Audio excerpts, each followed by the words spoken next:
the idea of persistence came to us again with the first batch in 2008, but they would have been in grade 9. And they had already experienced in Key Stage 2 engaging with different causes, like they had by then engaged with this wonderful organization called Umang, who worked with the hearing impaired. They had engaged with Akshay Patra to raise funds and food for the hungry.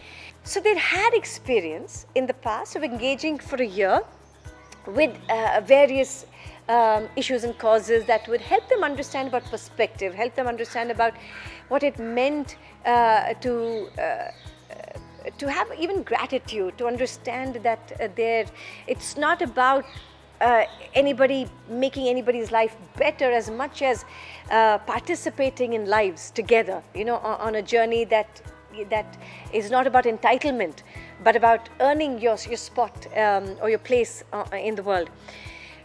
Come 2009, they had an opportunity to go to the city hospital, a civil hospital, which had a pediatric ward with children who were diagnosed with cancer.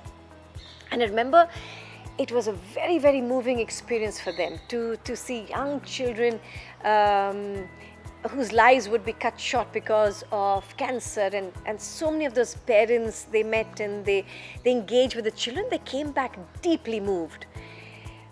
But I also remember, come a month down, they seem to have said, okay, we've gone on with our lives.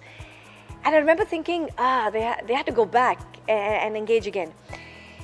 And I found that every time that they had to go back and engage, it took a little bit of effort to convince them. Now they're adolescents, okay? And adolescents had their attention span, of course, is limited, but the attention and engagement with ideas also seem to be more on a sort of a transactional, transitory way. I mean, yes, we engage, we're deeply moved, but well, we have lives. We are 15, 16, and 17. We have other things that are bothering us. So this conversation started happening with the kids and saying, how do you stay engaged long enough? It can't be so self-serving that you go, you get excited, you've done your little bit of change, but you walk on. Those children are still going to be there, right? And you promised them a conversation that suggested that you would come back. And you can't then say, oh, but I had to go to a movie, or I had other ideas, or I had exams, and so that takes my time. So it took us literally a year of working with this young adolescent mind and these young children to say, what will it take for you to recognize that change takes time? And we have to commit time and understand that by committing time, we're learning more about ourselves than necessarily changing somebody else's life.